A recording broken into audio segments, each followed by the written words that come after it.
오늘은 열왕기상 19장 말씀을 가지고 공감의 영성이라는 제목으로 말씀을 좀 나누도록 하겠습니다. 영성에 대한 설교를 계속하고 있죠. 우리가 하나님 앞에서 주의 뜻대로 살아가는데 힘이 필요한데 그 힘을 얻어가는 과정에서 오늘은 공감의 영성에 대해서 이야기를 나누려고 합니다. 우리는 때로 내가 되게 동의하고 원하고 잘 해오던 일도 하기 싫을 때가 있습니다. 그렇죠? 내가 동의하고 내가 원하고 잘 해오던 일인데 갑자기 하기 싫을 때가 있어요. 왜 하기 싫어질까요? 여러 가지 이유가 있겠지만 오늘 이야기하는 이유는 그리고 제일 큰 이유 중에 하나죠. 힘들어서 그래요. 그렇죠? 아무리 동의하고 아무리 원하고 아무리 잘 해오던 일도 힘들면 하기가 싫어져요. 힘들면 그만하고 싶어집니다. 여러분, 이게 되게 자연스러운 현상이라는 걸 먼저 받아들입시다. 왜냐하면요, 의미 있는 일들은 대부분 뭐가 들어가요? 힘이 들어가는 일이에요. 내 멋대로 하는데 상대방이 받아주는 관계를 하려면 힘이 안 들어가지만요, 건강한 관계를 꾸려가려면 힘이 들어갑니다. 내가 그냥 대충대충 때워서 일하려면 힘이 안 들어가지만요, 창의적으로 제대로 일하려면 힘이 들어가요. 그렇죠? 내가 내 마음 내키는 대로 살려면 힘이 안 들어가지만 내가 조금 더 건강한 사람이 되려고 살아가면요, 힘이 들어가요.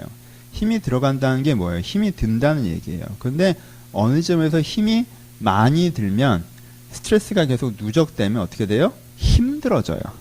힘들어지면 어떻게 돼요? 그만하고 싶어지죠. 그렇죠? 특별히 우리는 언제 제일 힘듭니까? 특별히 딱 힘들 때가 있어요. 힘이 되게 많이 들 때. 언제가 그러냐면요, 거기에 대한 적정한 보상이 안 이루어질 때 그래요. 왜냐하면 피로감을 이기는 힘의 제일 큰 건 피로감을 해소시켜주는 가장 큰 에너지는 보람이거든요. 그냥 아주 간단한 상상을 하시면 돼요. 내일도 출근을 하시죠? 근데 이번 달 월급이 안 나와요. 어떻게 할 것 같아요? 힘이 날 것 같아요? 안 날 것 같아요? 회사가 어려워져서 다음 달에도 줄 수 있을지 모르겠대요. 그럼 내가 거기서 일을 할 수가 있어요? 없어요. 마음이 되게 어려워지는 거예요. 이분 가끔 가족한테 잘하고 싶은 마음이 들 때가 있어요. 가끔 들죠? 가서 잘합니다. 엄마한테 뭐도 사가고요. 다정한 말도 건넸어요. 그럼 뭐가 와야 돼요? 엄마도 아유 우리 딸이 이렇게 변했대 라고 해야 되는데 갑자기 밀린 잔소리 해댑니다. 그럼 무슨 생각이 들어요? 역시 기회를 주면 안 돼. 뭐 이런 생각이 들어요. 그렇죠? 어떻다는 거예요? 우리는 뭔가를 할 때 그거에 대한 적정한 보상이 안 돌아오면 보람이 없으면 굉장히 힘들어져요. 어느 정도로? 하기 싫을 정도로. 신앙생활도 그렇습니다. 내가 기도를 좀 하고 성경을 읽고 그러면 어떤 기대가 있는 거예요? 뭔가 은혜가 되고 성숙이 되고 변화가 되고 힘이 나고 뭐 이런 걸 기대라고 한단 말이에요. 근데 내가 기도 시간을 지켜서 또 기도를 해내고 말씀을 공부하고 예배를 그래도 매주 가도 내가 뭐가 없으면 그거에 대한 보람이 없으면 갑자기 되게 힘들어져요. 힘들어지면 어떻게 돼요? 하기가 싫어집니다. 그렇죠? 이 하기 싫은 감정, 이 하기 싫은 감정에 대해서 두 가지 안 좋은 반응이 있어요. 사람들이 하기 싫어지면요, 대한민국 우리나라 사람 성향은요, 그리고 특별히 기독교인들은요, 하기 싫어지면 주로 어떻게 반응하냐면요, 당위로 감정을 누릅니다. 하기 싫은 게 말이 되냐? 이걸 해야 되는데 네가 예배 안 가는 게 말이 되냐? 네가 기도를 안 하는 게 말이 되냐? 네가 그 사람에 대해서 사랑하지 않는 게 말이 되냐? 당위로 눌러요. 왜요? 이 하기 싫은 감정은요, 특별히 대한민국 기독교인들은 되게 쉽게 죄성으로 딱 규정해버리기 때문에 그래요. 네가 사랑이 없구나. 네가 믿음을 잃어버리고 있구나. 네가 열정이 죽어가는구나. 그러니까 이걸 뭐로 규정해요? 힘든 걸 나쁜 걸로 딱 규정을 해요. 힘들어서 그만하고 싶다는 생각이 드는 건데 그걸 딱 나쁜 걸로 규정해요. 그럼 어떻게 합니까? 딱 누르고 가게 되죠. 그렇죠? 딱 누르고 가게 되면 어떻게 돼요? 누르는 순간부터 더 힘들어요. 원래 하기 싫은 거 억지로 하는 것처럼 힘든 게 없잖아요. 그렇잖아요? 이게 하기 싫은데 억지로 하는 거다라고 딱 구도가 나한테 규정되는 순간 정말 힘들어져요. 그렇죠? 정말 힘들어지면 그 다음에 어떻게 됩니까? 그 다음에 정말 힘들어진 걸 참고 하잖아요. 그럼 첫 번째 찾아오는 건 커다란 보상심리입니다. 그래서 신앙생활을 억지로 하잖아요. 그럼 뭐가 찾아와요? 되게 힘든 마음이 찾아와요. 그래서 보상심리가 생겨요. 보상심리가 생기면 어떻게 해요? 내가 이걸 참고 하고 있으니까, 내가 힘든데 참고 기도하고 있고 힘든데 참고 예배드리고 있고 힘들 때 참고 신앙생활하고 있으니까 하나님이 나한테 엄청 잘해줘야 되는 생각이 들어요. 그리고 보상심리 중에 또 하나는 뭐예요? 열어야 되는 사람들이 싫죠. 나 이렇게 힘들게 하고 있는데 쟤는 그다지 힘들게 안 해. 그럼 쟤는 못 받아야 되는 거죠. 쟤는 문제가 생겨야 되는 거예요. 쟤는 저렇게 하면 안 되는 거예요. 그렇죠? 교회가 유난히 말이 많아지는, 유난히 남 신앙생활에 관심이 많아지는, 그냥 나는 이렇게 하고 쟤는 저렇게 하면 되는 건데 뭐 안 하고 있는 사람이 굉장히 예민하게 반응되는 지점들이 생기는 거죠. 뭐 신앙생활 예로 좀 얘기를 하고 있는 거예요. 첫 번째는 억압이 강해지면서 보상심리로 넘어가요. 보상심리로 넘어가면 그 다음부터는요, 단순화의 작업이 옵니다. 단순한 건 뭐예요? 하기 싫은 걸 억지로 하는 사람은요, 무조건 최소한을 고민합니다. 그렇죠? 최소한 해야 되는 게 뭐야? 내가 회사를 억지로 가면요, 최소한을 찾아요. 내가 여기 잘리지 않고 할 수 있는 최소한이 뭐야? 내가 억지로 관계를 하면요, 이 관계를 유지할 수 있는 최소한이 뭐야? 억지로 신앙생활을 하면요, 내가 이 신앙을 유지할 수 있는 최소한이 뭐야? 내가 그래도 함께 정죄받지 않고 유지될 수 있는 최소한 선이 뭐야? 라고 찾게 되는 거예요. 그렇죠? 그 최소한을 찾습니다.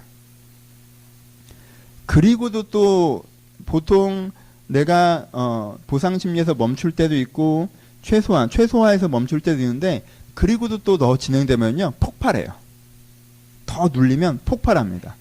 그래서요, 이렇게 폭발해서 교회 떠나는 사람은요, 아, 내가 기독교라는 걸 좀 다녀봤는데 별로 마음에 안 들더라고. 나랑 잘 안 맞는 것 같아. 이 정도가 아니에요. 교회를, 하나님을, 예수를, 종교생활을 되게 싫어해요. 왜? 그동안 당한 게 있다는 마음이 생겨요.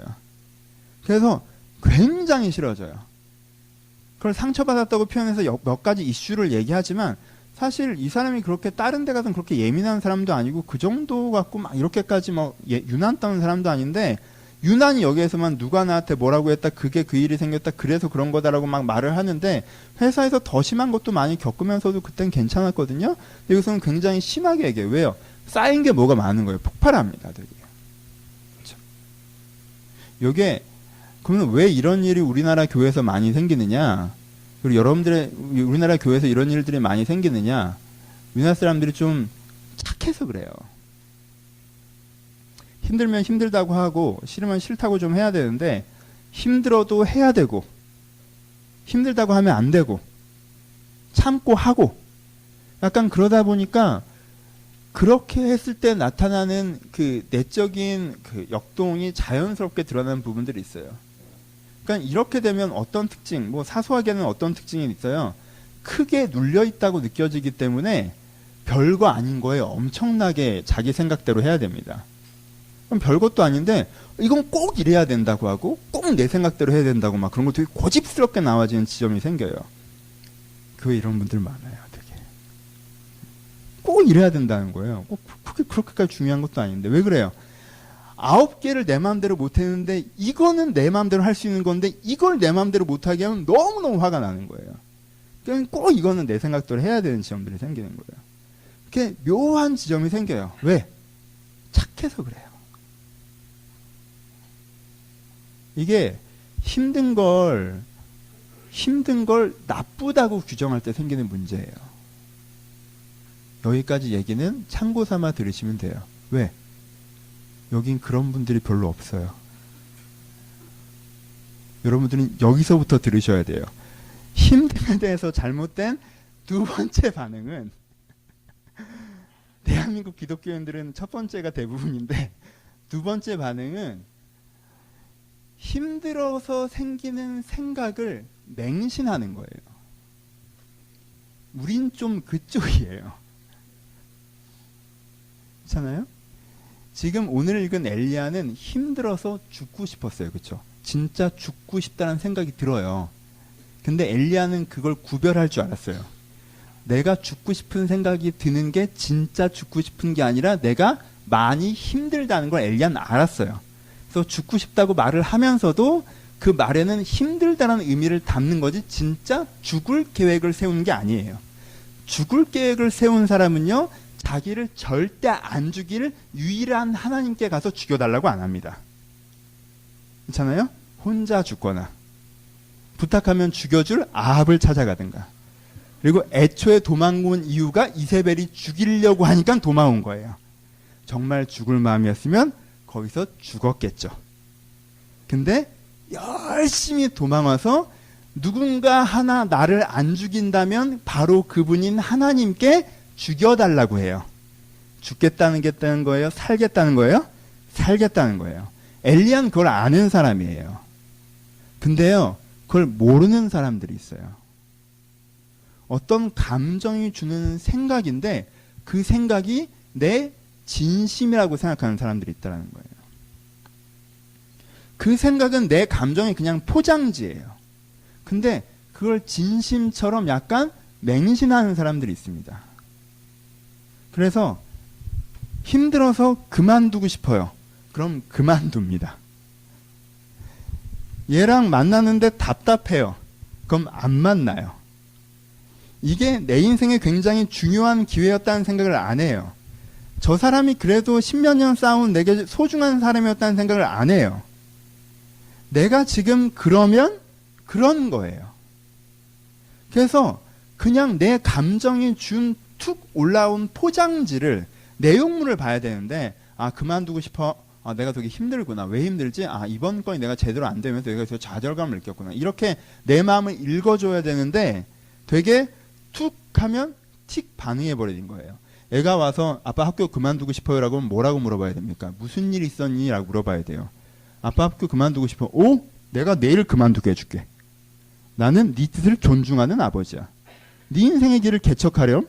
하고 왜 그만두고 싶은지 물어보지도 않는다면 그 아버지는 개방적인 아버지인 게 아니라 대화가 안 되는 아버지인 거예요. 그렇죠? 가끔 이런 내 자신이 있다는 거예요. 내가 나에게 그만두고 싶어라고 물어보면 왜 그만두고 싶냐고 물어봐야 되는데, 그만두고 싶어라고 얘기하면 그만둬. 난 널 아낀단다. 네가 하고 싶게 해줄게. 죽고 싶어요. 죽어. 뭘로 죽을까? 내가 계획을 세워주마. 너를 위해서. 네가 죽고 싶다면 내가 도와줘야지. 하고 내가 나에게 굉장히 위하는 듯 얘기하지만 사실은 속고 있는. 두 번째 경우. 한국 교회 많이 없지만 우리 교회 많은. 왜 그럴까? 내가 그런가? 라고 자꾸 생각하게 되는. 내 잘못이지 뭐. 내가 그런가 봐. 이런 패턴의 문제는 어떻게 표현됩니까? 첫 번째, 이런 유형의 반응을 하는 사람은 혼란스러워집니다. 왜? 아, 죽고 싶어. 근데 자세히 생각해보면 또 죽기 싫은 마음도 있잖아, 그치? 아, 죽고 싶어. 죽기 싫어. 뭐가 진심이야? 둘 다 진심이야. 그러니까 본인이 어때요? 헷갈리죠. 아, 당장 그만두고 싶어. 아, 그만두는 건 아닌 것 같은데? 그만두고 싶어? 다니고 싶어? 아, 모르겠어. 둘 다 진심이야. 아, 나 쟤랑 그냥 헤어질래. 아, 그래도 어떻게 헤어져? 그럼 헤어져? 말아. 아, 모르겠어. 그러니까 어떻게 돼요? 혼란스러워져요. 왜요?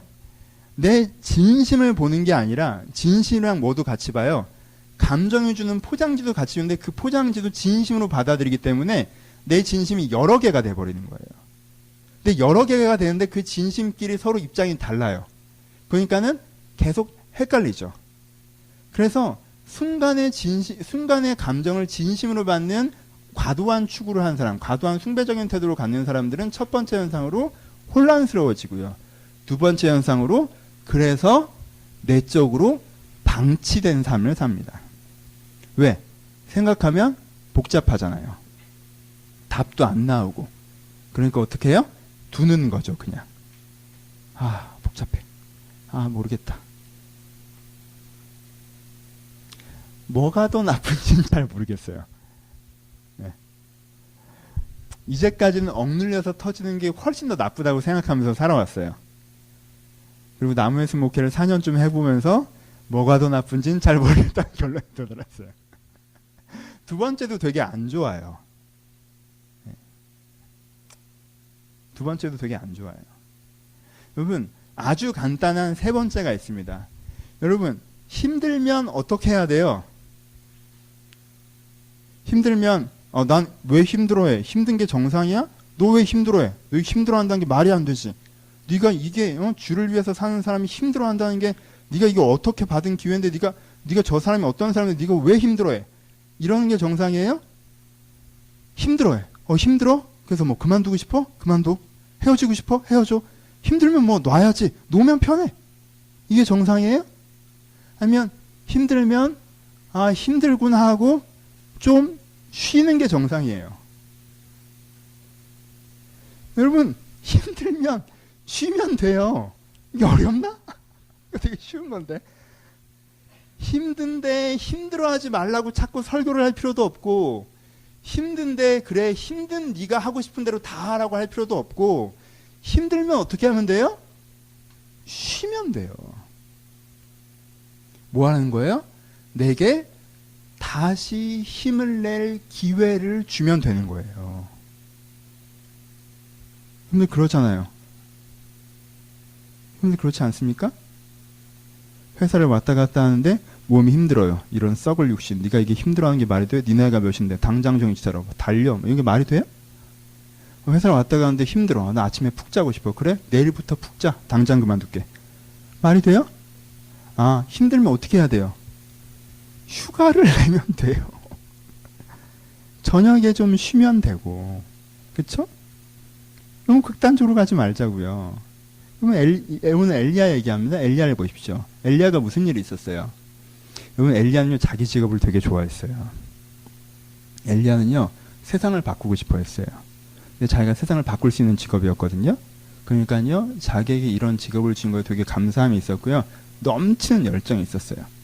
이 감사함과 넘치는 열정으로 뭘 했습니까? 새로운 하나님과 엄청난 7년짜리 프로젝트를 시작했어요. 이 프로젝트 시작할 때 엘리야 너무 좋아했습니다. 어떤 프로젝트였어요? 가뭄 프로젝트였어요. 여러분, 이거 엘리야를 너무 나쁘게 생각하지 마세요. 왜? 그 당시는 사람들이 바알을 섬기고 있었거든요. 바알은 비와 풍요와 농사의 신이었어요. 무슨 뜻이에요? 바알을 믿는다는 건 내 풍요를 주장하는 건 바알이야 라고 생각했다는 거예요. 비, 농사, 풍요, 이건 바알이 주관해 라고 생각했어요. 근데 바알에게 그 사람들이 여전히 기도하고 있는데 하나님께서 비를 안 오시게 하는 거예요. 그러면 이건 뭐예요? 가르침이죠. 처벌이 아니에요. 가르침을 주는 거예요. 하나님이 주셨던 건데 네가 바알이 좋다고 자꾸 하니까 바알에게 달라고 해도 하나님이 안 주시는 상황이 되면 이게 바알이 준 게 아니라 하나님이 주관하시는구나 라고 그렇게 깨닫게 하려고 시작한 프로젝트였어요. 그렇죠? 원래 7년짜리도 아니에요. 왜? 상식이 있는 사람이면 1년만 해도 알아들어야 되잖아요. 상식이 있는 사람이면 1년 정도 한 다음에 내가 바알에게 아무리 기도해도 이 비가 오지 않고 엘리야가 선언하길 하나님이 비를 멈췄다고 한 걸 보니까 이게 하나님이 주관하는구나 라고 이해하고 하나님 저희가 오해하고 있었네 라고 나오면 됐던 일이에요. 근데 이 사람들은 그런 식으로 생각 안 해요. 어떻게 생각해요? 7년 내내 엘리야가 우리를 고생시킨다 이렇게 생각해요. 되게 논리가 잘 연결이 안 되는 사람들이에요. 깊게 생각을 안 하는 거예요. 바알이 비를 주장해? 그럼 비가 안 오는 건 바알한테 책임을 물어야 되잖아. 그치? 근데 바알이 비를 주장하는데 하나님이 비를 못 오시게 했고 그것은 엘리야가 그렇게 얘기했기 때문에 엘리야 때문이야 라고 얘기하는 거야. 뭐래? 약간 이런 건데 하여튼 이 사람들은 논리적으로 연결이 안 되는데 그렇게 생각을 해버렸어요. 7년 동안. 그래서 엘리야를 잡으러 다닙니다. 엘리야가 어디 숨어 있습니까? 첫 번째는 숲속에 숨어 있죠. 그래서 까마귀가 갖다 준 걸 먹고 삽니다. 그렇죠? 이거 백수들이 많이 부러워하는 거죠. 내 인생에 하나님 까마귀를 보내주셔서 좀 이렇게 먹게. 그래서 좀 어려울 때 항상 하나님이 까마귀로 나를 먹이셨다. 엘리야가 숲속에서 까마귀로 먹이실 때 되게 좋았을까요? 좀 다른 얘기지만 오늘 하루 스케줄이 3개야. 아침 까마귀, 점심 까마귀, 저녁 까마귀를 만나는 거지. 스케줄은 5분에서 7분이면 끝나요. 나머지 시간은 뭐해요? 이 열정 많은 사람이. 여러분 스마트폰 뺐고 PC 뺐고 TV 뺐고 친구들 뺐고 그리고 여러분들이 노는 어떤 걸 뺐고 숲속에다 넣어놓잖아요. 여러분들 되게 좋아합니다. 몇 시간 동안? 3시간 동안. 3시간 동안 여러분들이 뭐래요? 삶을 돌아봐요. 조용하게. 자극적이지 않고 새소리 참 좋다 합니다. 몇 시간 동안? 3시간 동안. 3시간 있으면 뭘 했어요? 태어날 때부터 지금까지 내 마음을 다 돌아봤어요. 그리고 내가 앞으로 어떻게 살지도 결정했어요. 이제 내려가야 돼. 근데 다음 까마귀가 와. 그거 먹고 또 있는 거야. 하루, 이틀, 사흘, 5일, 10일, 한 달, 2달, 1년, 2년. 얼마나 힘들어요. 그렇죠? 얼마나 답답하겠습니까?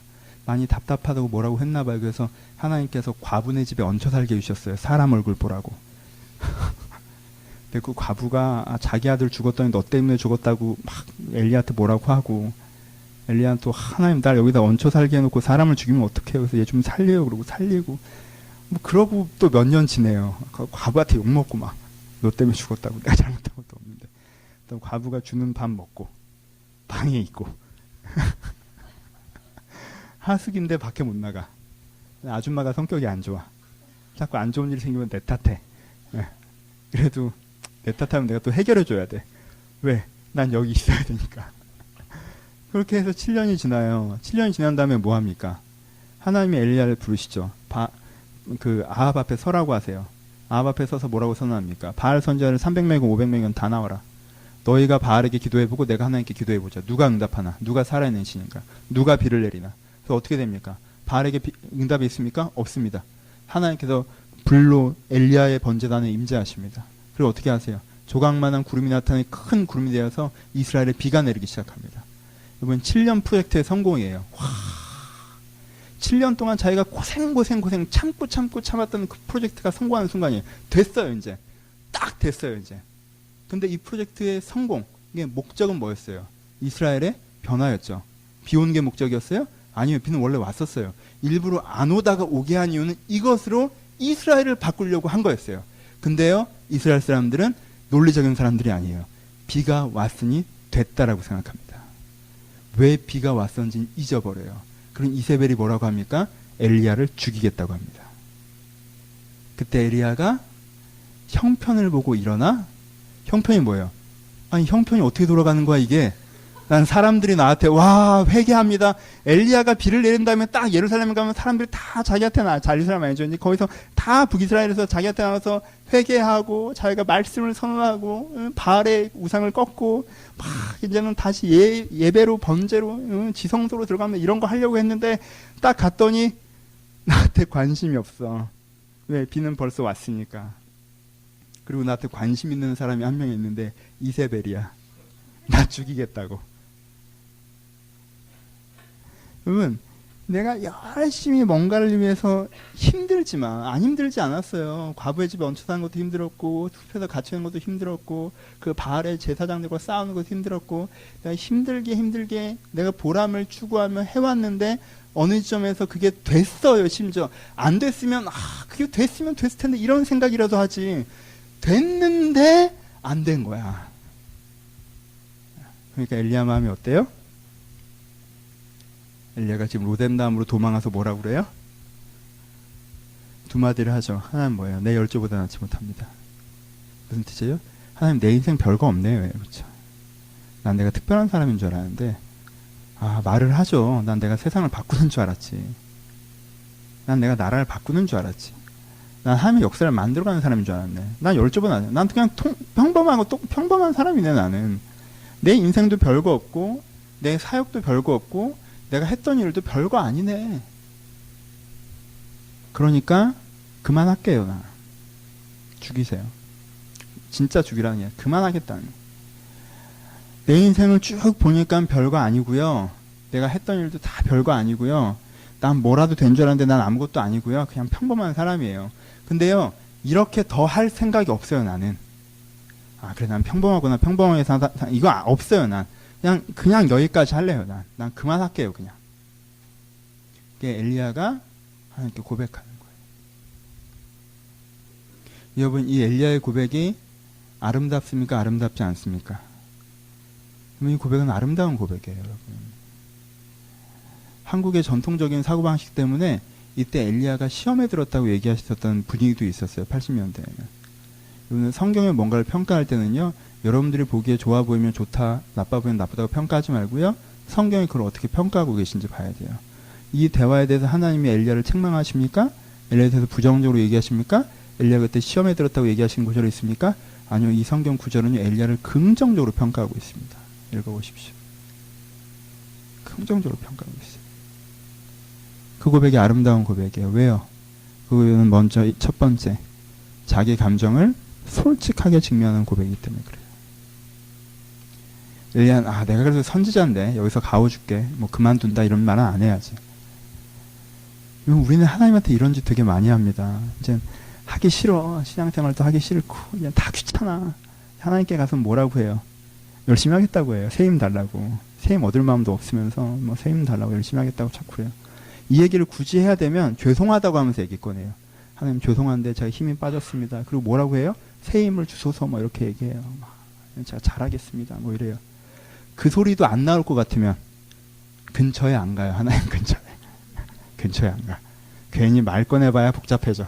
지금은 내가 입 열면 욕 나가. 그러니까 뭐 안 가. 그냥. 근데 엘리야가 뭐라고 해요? 그러면 하나님한테 딱 대고 날 죽여라. 이러면 못 해먹겠다. 나 그만하겠다. 자기 감정을 정직하게 보고 있어요. 그렇죠? 여러분들 감정을 정직하게 보셔야 돼요.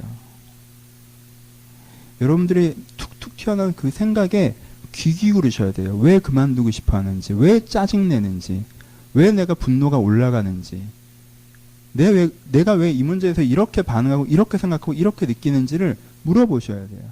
물어보시고 여러분한테 어떤 감정의 덩어들이 있으면요, 일단 그거를요 인정해야 돼요. 여러분, 있는 걸 자꾸 없다고 하지 마세요.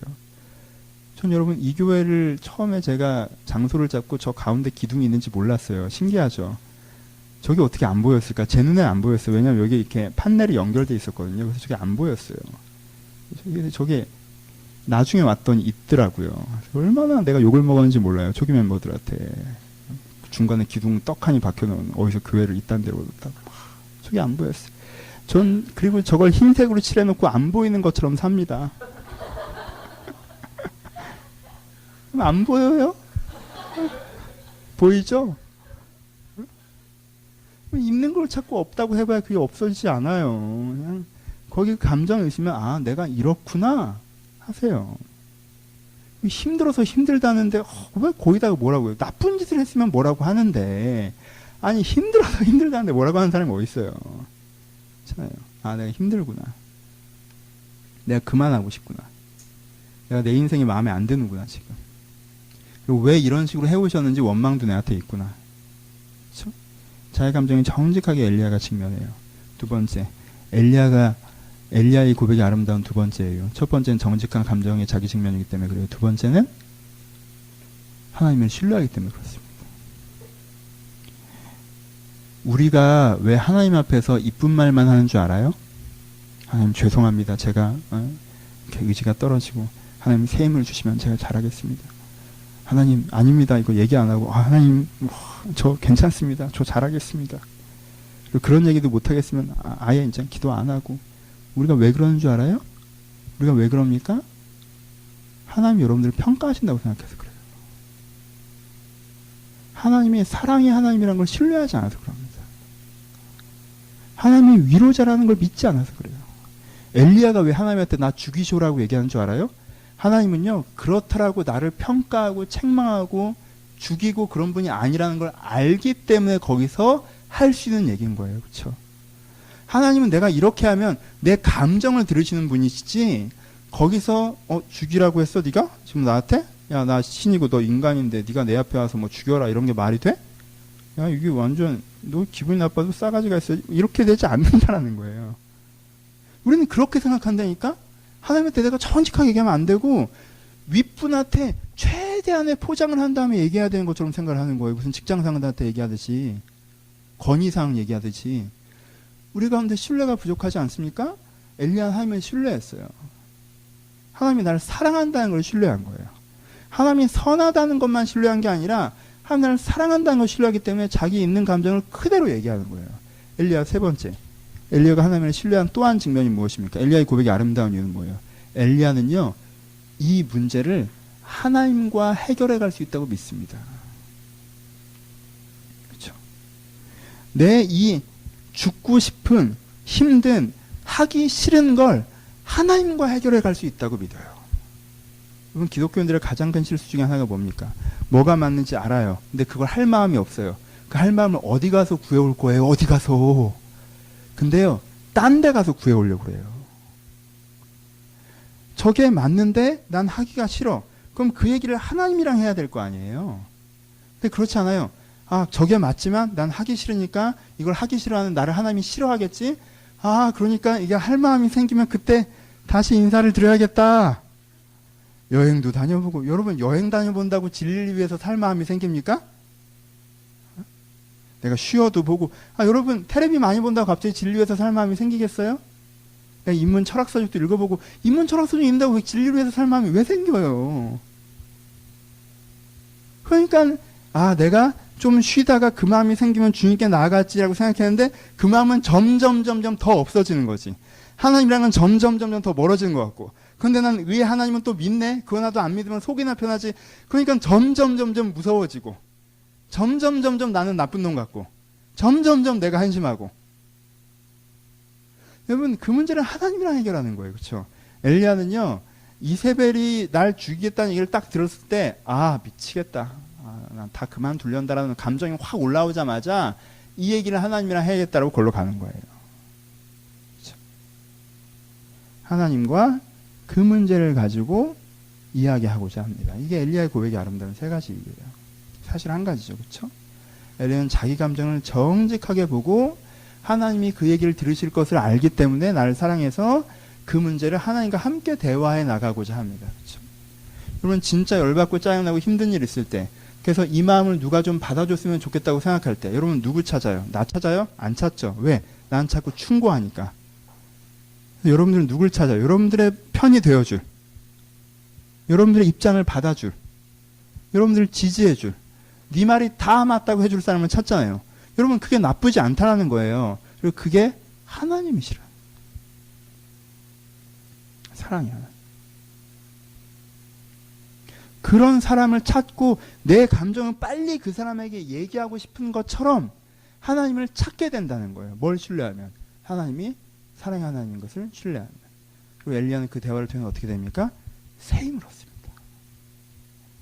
여러분, 엘리야의 진심이 죽고 싶은 거예요? 새 힘을 얻는 거예요. 그쵸? 힘들어서 못해 먹겠다였어요. 힘들어서 그만하겠다였어요. 그만하겠다, 못해 먹겠다가 아니라 그 앞에 더 메인 문장이 있는 거예요. 힘들어서 못해 먹겠고, 힘들어서 그만하고 싶고, 힘이 없어서 할 수가 없다라고 얘기한 거예요.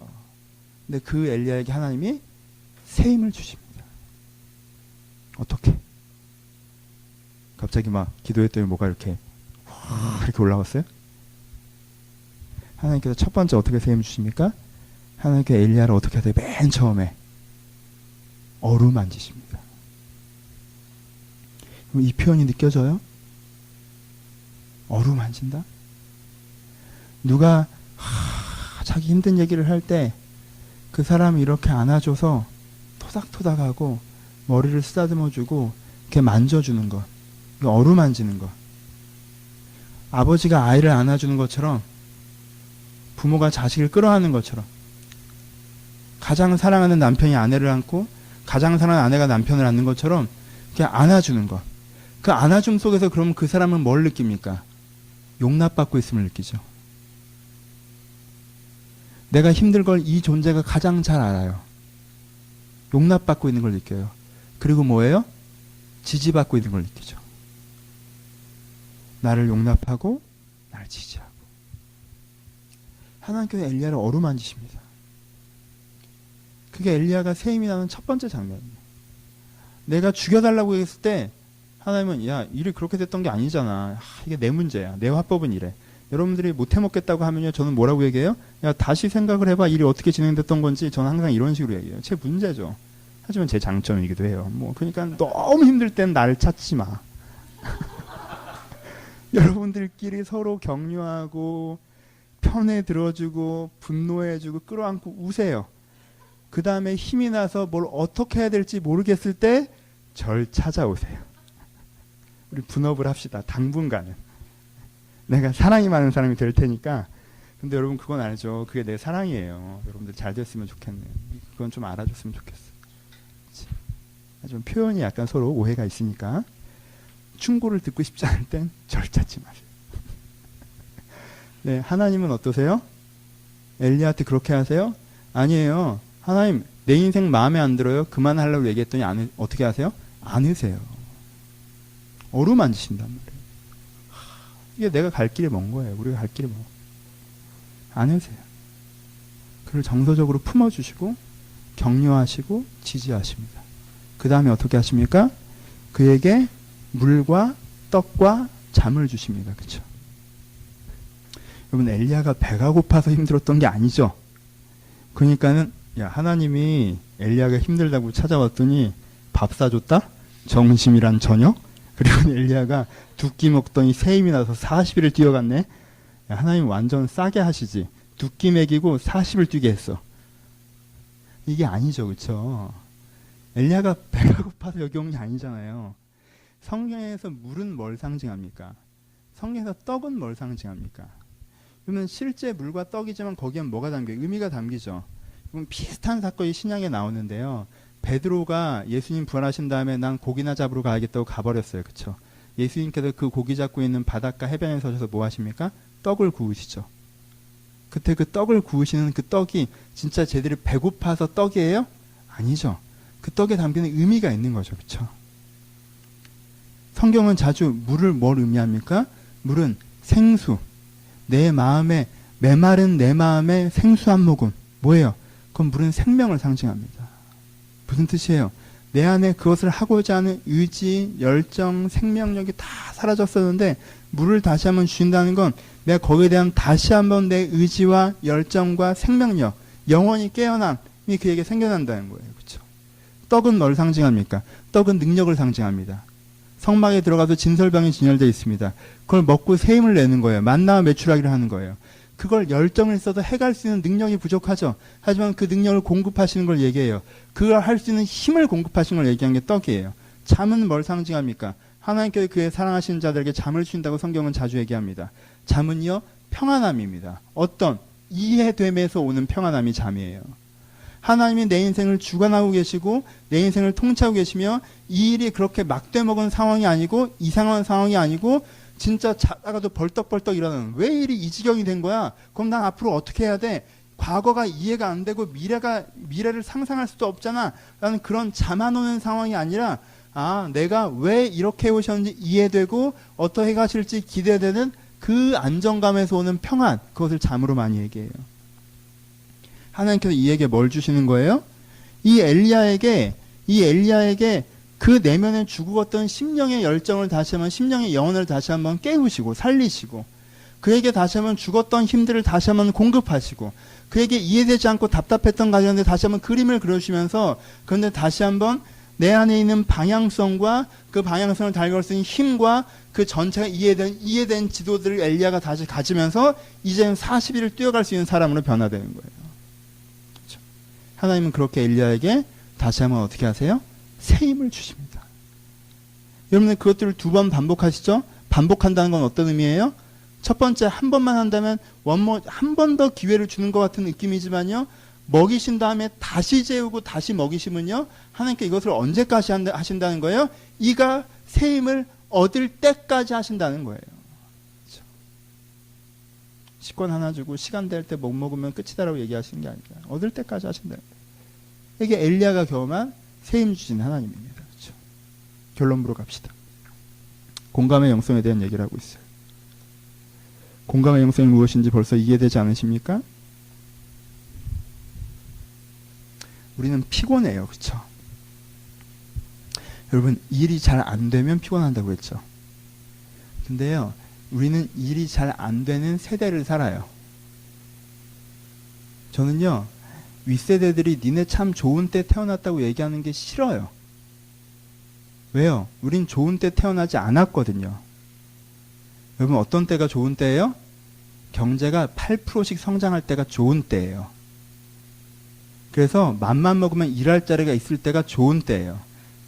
내가 사과 장사를 시작하더라도 상점을 낼 수 있고 첨가물상이 될 수 있는 때가 좋은 때예요.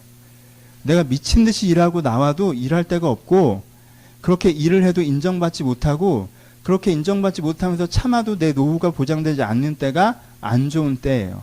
물론 다른 건 우리가 더 좋을 수 있을지 몰라요. 여러분 어떤 걸 선택할래요? 우리는 이 고민을 스타벅스에 가서 할 수 있어요. 이 고민을 해외여행 가서 할 수 있습니다. 얼마나 좋은 때예요.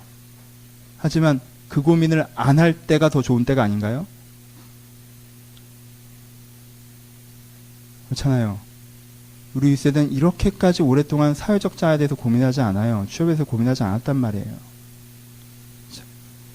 여러분들 사회적 정체성을 찾는 게 오래 걸리는 시대에 사세요. 그러니까요, 우리는 피곤해요. 또 하나, 건강한 관계성을 만들고 연애를 하고 가정을 꾸리기가 쉽지가 않아. 왜? 요즘 사람들은 참 상처가 많아요. 윗세대들도 이건 마찬가지지만 여전히 여러분들 세대도 상처가 참 많습니다. 나도 많고 쟤도 많아. 제일 어려운 것 중에 하나가 뭐예요? 상처 많은 애들끼리 좋은 관계를 형성하는 거야. 이게 되게 어려워, 생각보다. 시간도 많이 걸리고. 그렇죠? 그러니까 중간중간 되게 피곤해지는 지점, 이 관계를 놓고 싶은 지점들이 생긴다라는 거예요. 그렇죠? 사회적 자아, 관계적 자아. 여러분 내면적으로는 쉽습니까? 여러분 영성에 가장 안 좋은 사회는 어떤 사회인지 아세요? 영성에 가장 안 좋은 사회? 가난한 사회? 정치적으로 퇴보한 사회? 아니요. 영성에 가장 안 좋은 사회는요, 바쁜 사회예요. 바쁜 게 영성에 가장 안 좋습니다. 여러분, 죄송한 표현이지만 그분들이 어렵다는 걸 100번 인정하고, 우리가 훨씬 더 고생스러우시고 위대한 일을 감당해 주시는 건 100번 인정하고, 하지만 선교지에 가서 사역을 하다 보면 저보다 기도할 시간은 훨씬 더 많이 낼 수 있습니다. 성경 볼 시간은 훨씬 더 많이 낼 수 있어요. 왜요? 저는 스케줄이 11시, 12시에 끝나요. 그렇죠? 저는 보통 아침 10시부터 스케줄을 시작합니다. 저는요, 대한민국 목사님 평균에서부터 일이 없는 편이에요. 일반 대형교회 부목사님들은 저보다 업무량이 많아요. 저도 있어봐서 알잖아요. 저보다 더 바쁘세요. 전 그분들보다 한가해요. 근데 저도 그래요. 근데요, 선교사님들은 5시간 넘으면 사람들이 안 만나줘요. 왜? 치안이 안 좋잖아요. 그리고 전체적으로 8시, 7시 이후에는 가족끼리 시간을 보내는 문화란 말이에요. 많은 나라들이 정말. 그러니까는 자의반, 타의반 자기 가족끼리 시간을 보낼 수 있어요. 영성에는 좀 더 좋다라는 거예요. 죄송한 표현이에요, 되게. 다른 많은 더 어려운 것들 그분들이 하셨다는 거 인정합니다. 그냥 예예요. 뭐예요? 현대사회가요. 한국사회가요. 한국사회가 지금 세계에 있는 모든 나라 중에서 신앙생활하기 안 좋은 나라 10위 안에 전 들어간다고 생각합니다. 사회적, 북한 이런 거 빼고. 문화적으로 신앙생활을 하기에 좋은 나라, 안 좋은 나라를 빠진다면. 그러니까 우리는요, 사실은 영적으로 열매 맺기에도 피로감을 느낄 일이 많고요. 관계적으로 열매 맺기에도 피로감을 느낄 일이 많고요. 사회적으로 열매 맺기에도 피로감을 느끼는 일이 되게 많아요. 그렇죠? 그러니까 우리는 자주 피곤해요. 여러분들이 문제적인 사람이라 피곤한 게 아니에요. 그렇죠? 그러니까 여러분들의 피로감을 평가하지 마세요. 난 유난히 게으르다고 생각하시는 분들이 있을지 모르겠어요. 여러분, 텔레비를 놓고 이게 안 놓는 사람은요, 이게 게을러서 그런 게 아니에요. TV를 좋아해서 그런 게 아니에요. 너무 일이, 내 인생이 잘 안 풀려서 내 맘대로 할 수 있는 게 채널밖에 없어서 그런 거예요. 아저씨들이 집에 가서 그걸 자꾸 안 놓는 이유가 있는 거야. 회사 가도 내 맘대로 안 되고, 와이프도 내 맘대로 안 되고, 자식도 내 맘대로 안 되고, 내 맘대로 할 수 있는 게 이거 하나야. 그러니까 하나를 닉지근히 안 보고 계속 돌리는 거예요. 하나 안 본다? 계속 돌린다? 왜? 지배력을 경험하는 거예요, 그냥. 되게, 여러분, 혹시 집에서 아버지가 그렇게 계시면 우세요. 시끄럽다고 하지 말고, 볼륨 줄이라고 하지 말고. 그럼 그 볼륨을 줄일 때 또 하나의 자기 지배력이 상실되는 그만 슬픔이 있어요. 좀 참아줘요. 괜찮아요. 괜찮아요? 우리 힘들어요. 평가하지 마세요. 과신하지도 마시고, 맹신하지도 마시고. 어떻게 하셔야 돼요? 여러분, 힘든 걸 직면하세요. 여러분들, 의미 있고, 보람 있고, 가치 있고, 잘해고 오던 일도요, 힘들 수 있어요. 생각처럼 잘 안 되면 힘듭니다. 괜찮아요? 생각처럼 잘 안 되면 힘들어요. 그걸 맹신하지도 마시고요, 부정하지도 마세요. 여러분들 지난주에 여러분들이 예배 시간에 되게 늦게 오셨어요. 그래서 제가 조금 뭐라고 했는데 요즘에 오늘 빨리 와주셔서 제가 되게 고마워요. 정말 고마워요. 정말 고마워요. 지난주에 여러분들이 너무 늦게 왔을 때 어떤 친구가 누구였는지 기억이 안 나는데 목사님 오늘 너무 안 와서 좀 그러시죠? 라고 해서 제가 농담으로 그랬어요. 몇 달 해보고 말려고 그랬어요. 무슨 뜻이에요? 힘들어서 못 해먹겠다 이런 뜻이에요. 그쵸? 진짜 그렇잖아요. 나는 설교 준비를 열심히 해서 왔는데 서너 명 앉아있으면 못 해먹겠다? 그런 감정이 왜 안 듭니까? 나도 사람인데라고 얘기할 필요도 없어요. 그런 감정이 드는 건요, 정당하고 아름다운 거예요. 근데요, 거기서 내가 목사인데 성도한테 몇 달 하다 말겠다고 그랬어. 이런 저주받은 입술. 이 입술에 파두새를 세우셔야 되는데 내가 또 옅은 소리를 했구나. 하나님께 나를 이렇게 정말 이 아름다운 기회를 나한테 주셨는데 내가 어떻게 그렇게 함부로 얘기했을까? 이런 생오바를 떨 필요가 없어요. 그렇지 않아요? 오늘 짜증나니까 그렇게 얘기할 수도 있는 거지. 응? 그렇다고 또 그래, 내 진심을 느꼈다. 그만하자. 못 해먹겠다. 못 해먹겠다는 마음이 들지 않냐? 그럼 그만해야지. 이래서 갑자기 후임 목사를 알아보고 총회를 개최하고 내 노후를 준비하고 그럼 난 무슨 직업을 가질까 알아보고 그러면 더 미친 거예요. 그렇지 않아요? 그럼 되게 우스꽝스럽죠? 니들이 가끔 그래. 생오바를 떨어요. 내가 이런 마음이 들어요. 전 너무 한심한 것 같아요. 왜 그래? 사람이 그럴 수도 있지. 그래서 그만두려고. 왜 그래? 원래 그거 잠깐 힘든 건데. 그러지 마세요. 정직하게 자기 감정을 보고 그 다음에 뭐 해야 돼요? 하나님께 이 감정을 갖고 나아가야죠. 근데 여기서부터 여러분들의 설교에 대한 애정이 급격하게 식으시는 분들이 있어요. 왜? 힘들 때 기도해봤는데 떡과 물은커녕 코빼기도 못 빼신 분들. 내가 힘들 때 그래 목사님 얘기는 그러니까 힘들면 그 감정을 갖고 주님 앞에 기도하라는 건데 목사님 제가 그거 해봤다고요.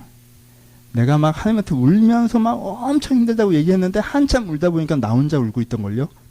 응? 안 왔다 갔어 보니까. 생각해보니까 나 혼자 온 거야. 안 오네 약간. 한 3일 해봤는데 그래도 안 오고. 그래서 하나님이 엘리야한테는 그랬는지 모르고 목사님한테는 그랬는지 모르겠지만 저한테는 안 그러셨습니다 라고 얘기하시는 분들이 있어요. 그럼 저는 약간 놀래요. 진짜 쟤는 싫어하시나? 쟤는 버렸나? 뭐 이렇게. 쟤 어떡해. 버렸나 봐. 버리려면 왜 만들었대? 보통 하나님 사람 안 버리는데 쟤 왜 버렸대? 그러면 제가 좀 딴 얘기 해봅시다. 제가 인터넷을 설치를 하고 전화를 했어요. 왜 인터넷이 안 나와서. 전화를 해서 했더니 뭐 네트워크를 점검해 보셨냐, 전원을 다시 껐다 켜보셨냐, 뭐 이러더라고요. 그래서 제가 되게 짜증스럽게, 내가 무슨 컴퓨터 부르는 사람도 아니고, 네트워크 점검 해봤어요. 안 떠요. 전원 다시 껐다 켜봤죠. 그것도 안 해보고 전화를 켰어요. 안 돼요. 몇 가지 서로 얘기했는데, 이렇게 해보고 안 돼요. 그건 해본 거예요, 되게. 그럼 이거 설치한 지 얼마 안 되는데, 왜 이런 일이 생겨? 그럼 다시 오셔야겠네요. 그런데 그분이 되게 조심스럽게, 하지만 정말 확신 어린 말투로 나에게, 혹시 케이블이 연결되는지 한 번만 더 확인해 주실 수 있습니까? 라고 했어요. 그래서 제가 케이블? 그 뒤로 돌아와서 봤죠. 그리고 제가 발견했어요. 케이블이 빠져있다는 거. 정말 민망한데 내가 컴퓨터를 좀 아는 사람 있냐? 다 해봤어요. 해봤죠. 전원 다시 켜보라고요. 오케이, 한 번 더 해볼게요. 또 해보라고 하니까 내가 해봅니다. 안 돼요. 그렇게 했는데 너무 감사하다고 제가 막 완전 내가 낼 수 있는 최대한의 예의와 하이톤으로 너무 기쁘다고 오늘도 정말 보람 있는 일을 하신 거라고 저를 도우신 거라고 하고 끊었어요. 하나님 이런데 말씀을 안 하세요? 이것저것 다 해봤는데 여러분들 나름대로 신앙도 아는데 이 방법 저 방법 다 해봤는데 안 되십니까? 혹시 이건 아니세요? 제가 조심스럽게 하나 얘기합니다. 여러분 하나님한테 얘기할 때 어떤 사람은요 되게 고집스러운 마음을 갖고 얘기해요. 예를 들면 엘리야가 기분이 나빠진 이유가 뭐예요? 이스라엘이 변해되지 않아서죠. 그러면 어떻게 하면 이 엘리야 기분이 좋아지겠어요? 이스라엘이 변화되면 좋아질 거 아니에요. 근데 하나님이 이스라엘 변화시킬 생각은 아니고 나한테 떡 갖고 와. 이스라엘만 변화시키면 내 기분이 싹 좋아질 텐데 가서 이스라엘 변화시키고 와서 내가 이스라엘 변화시켰으니까 기분 풀고 가라고 사람들이 널 환영할 거라고 얘기해주면 내 기분이 싹 풀릴 텐데 그렇게 얘기를 안 하고 떡 갖고 와. 내가 신앙생활 한두 번에 떡 갖고 오는 거 빤해. 나보러 힘내라는 거잖아. 힘내면 뭐 하라는 거야? 또 일하는 거잖아. 와, 진짜 나쁜 놈이네. 이렇게 내가 힘드는데 또 나를 어르고 달래고 구슬러서 물 먹이고 재우고 떡 좀 먹인 다음에 또 한 40일 뛰게 만들려고 내가 글수에 당할 줄 알아? 그래서 하나님이 떡 갖고 오니까 하나님께 어루만지니까 치워 이거 치워. 지금 이렇게 대충 이렇게 쓰다듬고 넘어가려고 하는 거야 지금? 이스라엘 받거나 그런 기분 다 풀려. 그걸 안 하면서 왜 나한테 뭐라고 그래? 뭐예요? 자기가 고집스럽게 해결 방안을 정하는 거죠. 내가 왜 기분이 나빠요? 하나님, 내가 지금 경제적인 문제 때문에 기분이 나쁘잖아. 그럼 입금만 시키면 돈 될 수 있는 환경만 만들어주면 내 기분이 싹 좋아질 텐데 왜 나한테 와서 자꾸 어루만지려고 그러고 뭐 떡 주려고 그러고 막 나한테 왜 그러냔 말이야. 나한테 관계적인 문제만 해결되면 내가 저 사람이랑만 잘 되면 이 문제만 풀리면 내 기분이 싹 해결될 건데 이것 때문에 내 기분이 나빠진 건데 왜 와서 자꾸 떡 내밀고 물 내밀고 자라고 하고 쓰다듬고 그러냔 말이야. 여러분 이렇게 고집스럽게 하면요 이 사람은 지금 하나님이랑 정서적인 대화를 하자는 겁니까? 민원을 하자는 겁니까? 이 사람은요 하나님과 굉장히 감정적으로 얘기하는 것 같아요. 섭섭해요, 서운해요, 나한테 관심이 없으신 것 같아요, 응답을 안 하세요. 되게 그렇게 얘기하지만 이 사람은 사실 하나님과 정서적인 대화를 할 생각이 없어요. 뭐가 있어요? 업무적인 대화를 할 생각이 있는 거예요. 나는 저거 지금 저렇게 돼야겠으니까 저거 저렇게 해! 라고 하나님께 지시하고 싶은 거예요. 그러면요 대화가 안 돼요. 여러분 애인끼리도 그거 해보십시오. 되나? 친구끼리도 그거 해보십시오. 되나? 얘 마음과 생각과 감정은 내가 싹 무시하고 얘가 나한테 호의를 갖고 있다는 걸 싹 무시하고 그냥 얘가 이렇게 움직였으면 좋겠는데 그렇게 안 움직이니까 내가 얘한테 어떻게든 무슨 말이든 엄청나게 해대서 얘를 저렇게 움직이게 만들려고 해보세요. 그게 되나? 안 돼요. 그렇게 안 된다고요. 내가 그런 마음으로 하나님께 이야기하면 케이블이 빠져 있는 거예요. 정서적 대화가 좀 어려워져요. 여러분들이 진짜 하나님과 정서적 대화를 원하신다면 여러분들의 감정의 문제를 감정으로 받아들이는, 여러분 그렇게 대화하는 사람은요 이미 뭘 안 본 거예요. 자기 감정을 보는 게 아니에요. 자기 상황만 보는 거지. 그러니까 자기가 내가 감정의 문제를 보고 그것을 가지고 주님 앞에 이야기해 나가는 게 필요해요. 그렇죠? 여러분 오해하지 마세요. 이런 경우도 있다는 거예요. 여러분들이 하나님과 뭔가 감성적인 대화를 하는데 대답이 없는 게 무조건 여러분들이 이슈적으로 얘기하기 때문이라고 얘기하는 게 아니에요. 그건 수많은 경우의 수가 있어요. 근데 내가 혹시나 하는 마음으로 케이블 얘기를 꺼내는 거예요, 지금. 여러분 중에 여러 사람은 저는 케이블이 빠져 있다고 생각합니다. 모두는 아니에요. 그러신 분이라면 내가 하나님께 민원인처럼 다가간 건 아닌가 생각하고 다시 한번 하나님께 그저 내 감정을 정확하게 표현하고 하나님의 마음을 들으려고 하는, 결론 말고 이슈 말고 회의 말고 감정을 들으려고 하는 태도로 하나님 앞에 대화해 나가는 게 필요해요. 그럼 하나님께 여러분에게 어떻게 하십니까? 하나님께 여러분들 어루만지실 거예요. 하나님께 여러분들에게 물을 주실 거예요. 하나님께 여러분들에게 떡을 주실 거예요. 하나님께 여러분들을 재우실 거예요. 너무 막연하나요? 이건 좀 구체적인 건데 막연하다 느끼면 어떡하지? 그냥 제 예를 들어볼게요. 이건 예예요, 그냥. 다 그런 게 아니고. 그러면 제가 이걸 하기 어렵다고 느껴질 때가 있겠죠. 저도 이 일을 하기 어렵다고 느껴질 때가 있어요. 내가 잘 못한다고 느껴질 때 그런 생각이 들어요. 여러분들이 잘 못하는 게 아니에요. 내가 잘 못한다고 느껴질 때 그런 마음이 든단 말이에요. 그런 마음이 들면요, 마음이 서걱거려요. 내 마음에 사막이 된 것처럼 서걱거린단 말이에요. 그 서걱거릴 때, 지지난주에 제가 설교했던 거, 하나님이 어릴 때 나를 어떻게 부르셨는지 다시 한번 기억나게 하세요. 갑자기 그때 발 씻고 있는 나를 상상하게 하세요. 그게 떠오른단 말이에요. 그러면 여기서부터 갑자기 뭐가, 그때 그 열정이 다시 막 느껴져요. 되게 막 잘하고 싶은 마음이 다시 올라와요. 막 희망이 다시 생겨요. 해보고 싶은 마음이 다시 끌어오른다는 거예요. 하나님께 나에게 물을 먹이십니다. 물을 먹이신다고 하니까 이상하다. 생수로 공급하십니다. 재밌잖아. 생수로 공급하세요. 하나님께서 그런 지점들을 주십니다. 제가 어제 밤에 집에 못 갔어요. 저 여기서 잤어요. 와이프가 집에 친구 놀러 온다고 오지 말라고 그래가지고 여기서 잤는데, 뭐 비하인드 스토리는 좀 더 있어요. 우리 와이프는 나쁜 사람이 아니에요. 좋은 사람이에요. 네. 올만한 친구였고 잘만한 일이었어요. 하여튼 여기서 잤어요. 자고 아침에 깨었어요. 아침에 깨서 이렇게, 아까 그 뭐지? 6월절 뭐지 그게? 여호와의 6월절 찬양을 제가 쭉 들으면서 기도를 했는데, 아침에 얼마나 울었는지 몰라요. 제가 요즘에 이렇게 좀 막혀있는 지점들이 있었던 거, 제가 느끼지 못했지만 있었던 것 같은데, 그걸 하니까 다시 한번 다 열게 하시는 지점들이 있어요.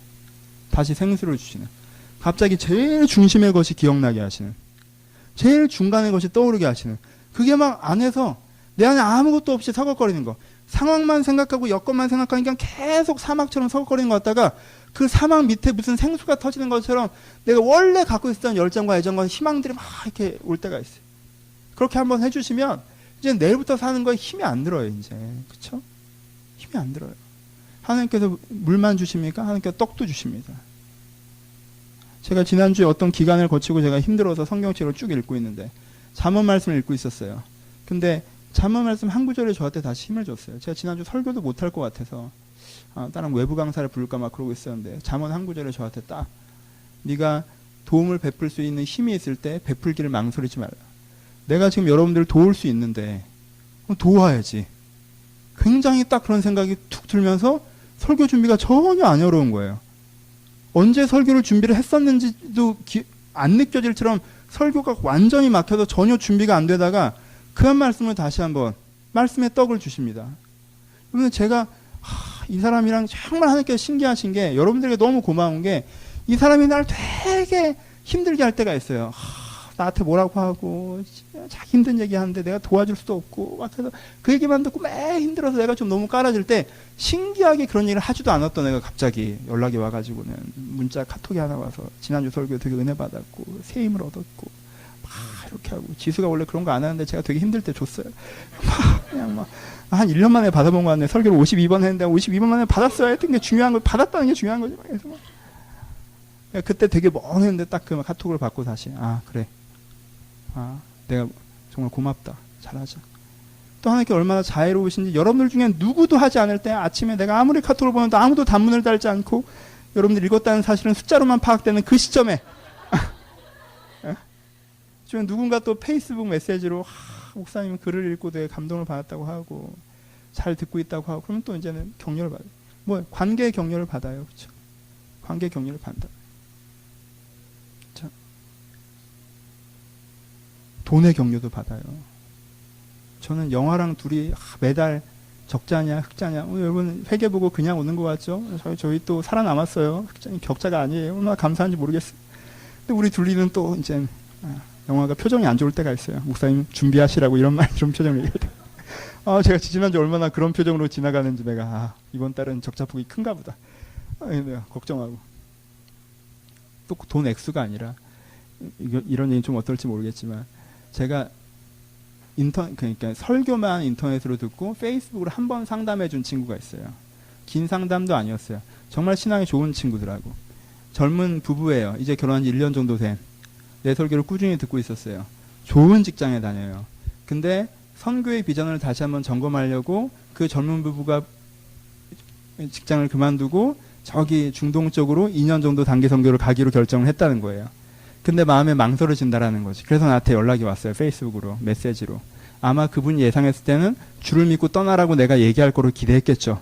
제가 말렸어요. 그 직장이 어떤 직장인데. 갔다 와서 어떻게 하려고 그러냐. 하나님의 신비하심은 제가 말리니까 자기가 왜 가는지 설명을 하다가 조금은 가는 쪽으로 마음을 더 굳히는 것 같았어요. 정확하게 모르겠는데. 근데 이 친구가 가는 쪽으로 생각을 여전히 갖고 있고 내가 그걸 가는 게 뭐가 문제인지 몇 개를 제시했는데 그 말을 듣고도 여전히 가고자 하는 어떤 중심이 되게 단단한 게 느껴졌고 그리고 직접 연락받은 적도 없어요. 걔 페이스북 뉴스피드에 가기로 결정했던 것들을 제가 받고 갔구나. 대단한 친구다라고 했는데 그 친구랑 가면서 120만 원 정도 헌금을 했어요. 근데 제가 큰 액수의 헌금도 되게 많이 받았고 매번 너무 감사해요. 매번 나에게 양식이에요. 근데 젊은 친구잖아요. 지금 이 친구들이 거기 가는데 전 이 돈이 몰라 얼마나 부자인지 모르겠지만 전 그런 것 같지 않았고 되게 큰 액수일 텐데 굉장히 고마웠어요. 그건 그냥 숫자가 아니라 나한테 되게 잘해야겠다. 정말 제대로 해야겠다라는 생각이 드는 숫자예요. 그것뿐이겠습니까? 여러분, 여러분들이랑 나눈 대화 한 번, 여러분들의 말씀을 공부하고 조금 변화되는 태도 하나, 그런 거 하나하나가 저에게 다 뭐가 돼요? 양식이 되는 거예요. 그 양식이 없으면 저는 이 길을 걸을 수가 없어요. 그렇잖아요? 그 양식을 먹으면 저는 이 길을 걸을 수가 없어요. 그 양식을 주세요. 그러면서 뭐가 되는 거예요? 이해가 되는 거예요. 내가 이상하고 복잡하고 생각대로 되지 않는다가 아니라 하나님께서 나를 부르셨고 인도하시고 가고 있는 것이다. 이 가문 프로젝트 하나로 이스라엘을 어떻게 해보려고 했던 엘리야의 그 조급함이 아니라 하나님께서 엘리사도 준비하고 계시고 또 다른 왕들도 준비하고 계시고 하나님의 도도한 역사의 흐름 속에 내가 한 일부를 기쁨으로 감당하고 있는 것이지 내가 이번 프로젝트 안 됐다고 그럴 일이 아니구나라고 이해되게 하시는 것들이 있단 말이에요. 그 가운데 오는 평안들이 있어요. 그것을 우리가 어떻게 됩니까? 새 힘을 얻습니다. 그것을 우리가 새 힘을 얻습니다. 결론. 여러분 피곤한 시대를 사세요. 여러분 영성이라는 게 되게 어려운 얘기 하지만 쉬운 얘기예요. 그러니까 여러분들이 뭐가 맞는지 알아도요. 참 힘내서 하기가 어려워요. 참 힘내서 하기가 어려워요. 피곤한 시대를 사니까. 근데 그때 그 피곤한 자기를 정주해서는요. 더 못합니다. 피곤한 자기를 고집스럽게 붙잡아서는요. 더 못해요. 이 피곤해진 상황이 바뀌지 않으면 아무것도 안 된다고 생각해버리면 더 못해요. 피곤한 상황이 있죠. 피곤한 마음이 있어요. 지금 피곤하죠. 그러니까 여러분 새 힘을 내서 그 상황을 헤쳐 앞으로 걸어갑시다. 수고하고 무거운 짐진 자들아 다 내게로 오라. 내가 너를 쉬게 하리라. 힘든데 억지로 하지 마세요. 힘드시면 여러분들이 해야 되는 건 힘을 얻는 거예요. 그거 하나를 하십시오. 얼마 전에 페북에 글을 썼어요. 노트북이 충전이 떨어지면 사람들이 어떻게 합니까? 다 충전시키러 갑니다. 그 노트북 쓸데없다고 얘기하는 사람 없어요. 버리는 사람 없습니다. 근데 이상한 거 있죠? 사람은요. 자기가 힘이 떨어지면 그렇게 자기한테 뭐라고 합니다. 왜 뭐라고 합니까? 원래 충전이 떨어지면 쓸데가 없는 거예요. 힘이 떨어졌는데 어디다 갔습니까? 그럼 어떻게 해야 돼요? 나를 충전시켜야죠. 내가 새 힘내게 해야죠. 내가 새 힘낼 수 있는 곳으로 나를 데려가면 되는 거예요. 난 그것만 하면 되는 것입니다. 그렇게 하면 되는 거예요. 난 왜 이 모양이냐? 난 한심하다. 왜 이거밖에 못하냐? 나한테 그런 얘기를 할 이유가 뭐 있습니까? 왜 충전이 떨어진 노트북에 충전기를 꼽지 않고 왜 너는 충전 시간이 이러느냐라고 얘기할 이유가 뭐가 있어요? 그럼 그것을 가시면 됩니다. 여러분들 정죄하지 마시고 난 원래 이런 충전 떨어진 놈이야 라고도 얘기하지 마시고 여러분들이 새 힘을 얻을 수 있는 곳으로 여러분들을 데리고 가십시오. 그것이 하나님 앞인 경우가 굉장히 많다고 말씀을 드리는 거예요. 하나님 앞만 있는 건 아니에요. 하지만 하나님 앞에서 힘을 얻을 수 있습니다. 그 힘도 얻으십시오. 왜요? 그 힘이 여러분들 제일 클 수 있으니까. 여행도 다니세요. 친구들도 만나십시오. 조용한 시간도 가지세요. 오래 주무시는 것도 필요해요. 여러분들 다 하세요. 여러분들에게 쉼을 주십시오. 하지만 무엇보다 주 안에서 새 힘을 얻는 그 은혜를 누리시라는 거예요. 그 영성. 우리는 이것을 공감의 영성이라고 합니다. 하나님이 나를 어루만져 주시면 알고 하나님이 나에게 오늘도 양식을 주고 계신 것을 보고 하나님이 오늘도 나에게 새 생수의 강을 내 안에 흐르게 하신 것들을 보며 하나님께 오늘도 나를 다시 한번 잠들게 하시고 깨어나게 하시는 것들을 경험하는 그 하나님과의 교감을 통해서 내가 새 힘을 얻어가는 과정, 이것이 공감의 영성입니다. 안 될 것 같아서 힘이 빠질 때는 체험의 영성과 약속의 영성이 필요해요. 하지만 하기 싫어서 힘이 빠질 때는 여러분들 공감의 영성과 다음 주에 해야 될 그것 두 가지가 필요해요. 알긴 알겠는데 하기가 싫어서 힘이 빠지십니까? 여러분들을 정죄하지 마시고 이 체험의 영성 가운데 깊이 들어가셔서 은혜를 받으셨으면 좋겠습니다. 우리 찬양하고 기도했으면 좋겠는데 여호와의 유월절인가? 이거 제목을 못 외우네. 이거 한번 찬양했으면 좋겠습니다.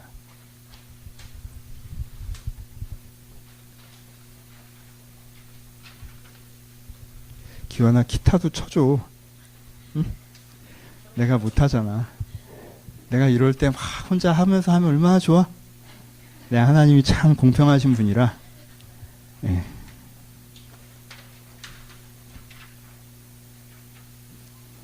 저는 이 구절에 많이 울었어요.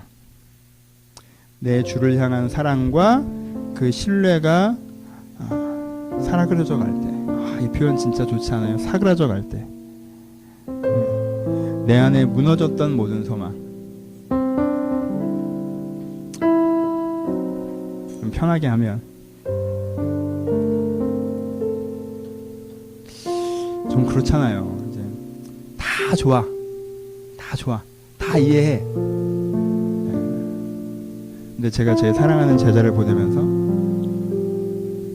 난 10년을 기도했거든.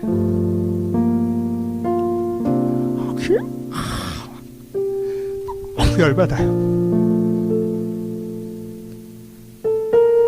그게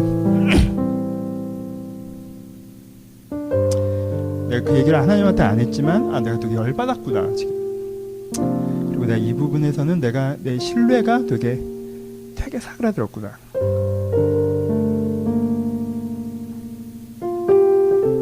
아니요. 10년인데 결과가 이건가? 다 이해해. 다 이해해요. 부활의 소망 알아요? 그 인생의 가치 압니다. 아름답게 기억할 거예요. 근데 그 지점이 저한테 있었던 것 같아요. 내 하나님께서 오늘 저에게 조금 만져주는 부분이 있었던 것 같습니다. 여전히 조금은 더 신뢰할 수 있을 것 같다는 생각을 합니다. 내가 다 모르겠지만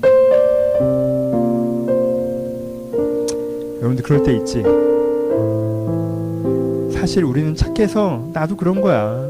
그걸 내 의식으로 확 못 끌어올린다.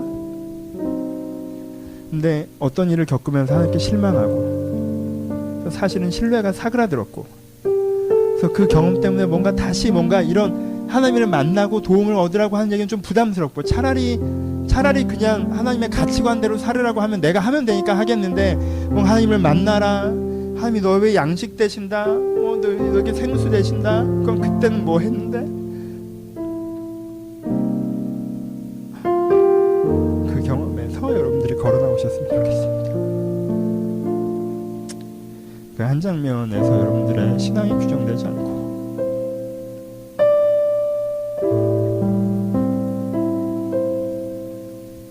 그 경험을 통해서 여러분들의 신앙이 규정되는 것이 아니라 여전히 다시 엘리야는 얼마나 실패했겠니? 7년인데 결과가 이렇게 됐을 때 그때 하나님 믿을 거 못 되는구나 하지 않고 다시 가잖아요.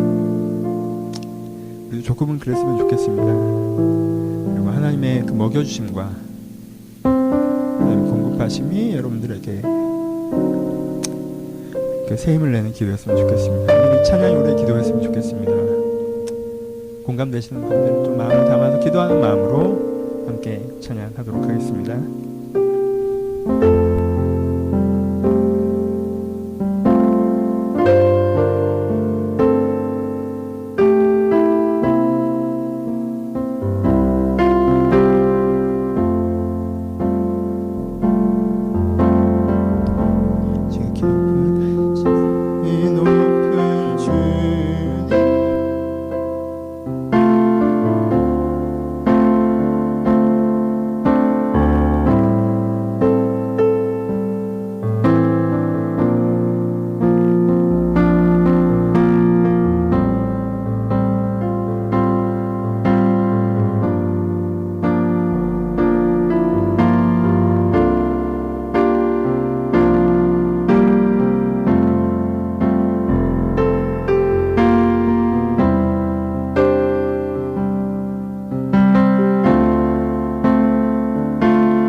높은 주님의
이곳을 덮으소서.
설교 준비하면서 제일 힘들었던 게 그거예요.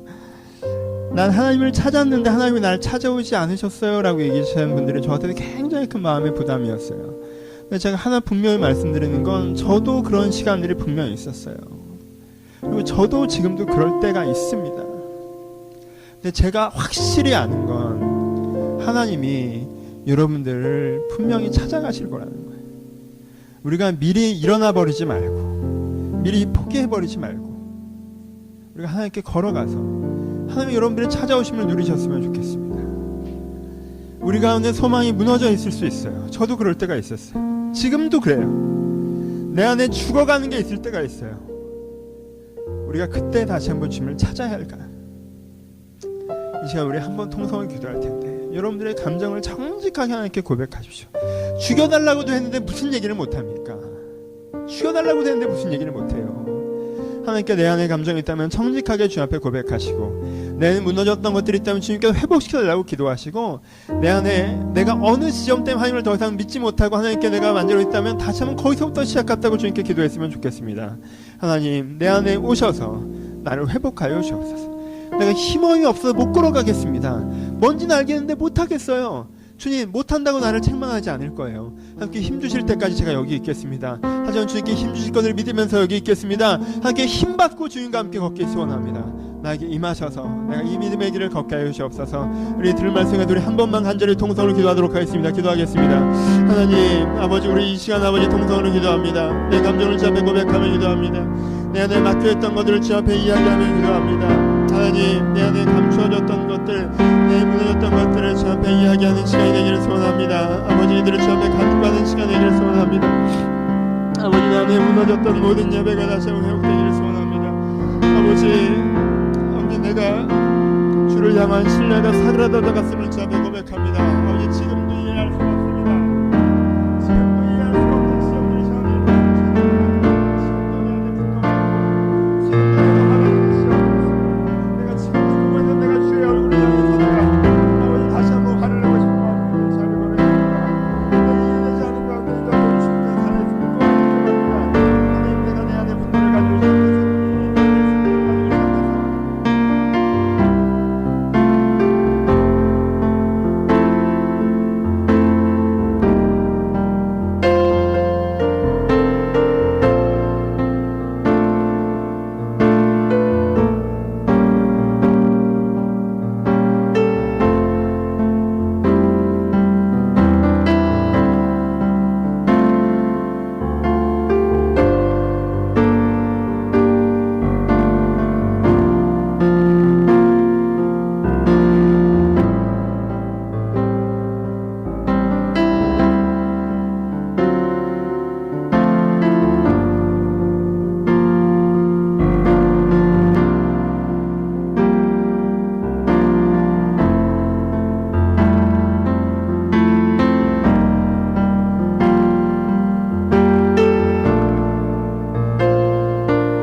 아버지, 뭐가 뭔지는 알겠는데 내 힘으로 하려니까 죽겠습니다. 주님, 아버지, 할 수가 없습니다.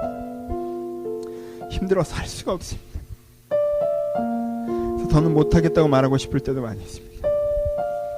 아버지, 나에게 은혜를 주시옵소서. 내가 아버지 품에 쉬어야, 아버지가 어루만져 주셔야 제가 힘을 내고 걸어갈 터이니 주님께서 나를 어루만지시고 주님께서 나에게 양식을 주시고 주님께서 나에게 음료를 주셔서 주가 주시는 그 힘으로 걸어가게 하여 주옵소서. 지치고 힘들어서 딱딱해진 내 마음을 주 앞에 고백합니다. 아버지, 소망이 사그라져 갔던 것들을 주 앞에 고백합니다. 주님, 엘리야도 실패했었는데 저도 그 실패의 경험으로 하나님이 사실 나를 돕지 않는 것처럼, 하나님이 사실 나를 외면하는 것처럼 생각하고 하나님 앞에 다가서려고조차 하지 않았던 것들을 회개합니다. 저희가 이제 하나님께 한 걸음 다가서겠습니다. 주의 도움을 기대하며 주께 한 걸음 다가섭니다. 주 우리에게 찾아오셔서 우리를 회복하여 주옵소서. 우리가 우리 자신을 정죄하기를 멈출 것입니다. 내가 과거를 보고 원망하기를 멈출 것입니다. 내가 힘이 없으니 주께 힘주시기만을 기대하겠습니다. 주 우리를 회복하여 주옵소서. 지금 제가 다 알지 못하는 각자의 마음의 무거움과 부담을 주님께 긍휼히 여기시고 거기서부터 주와 함께 걸어간 자들의 스스로께 축복하여 주옵소서.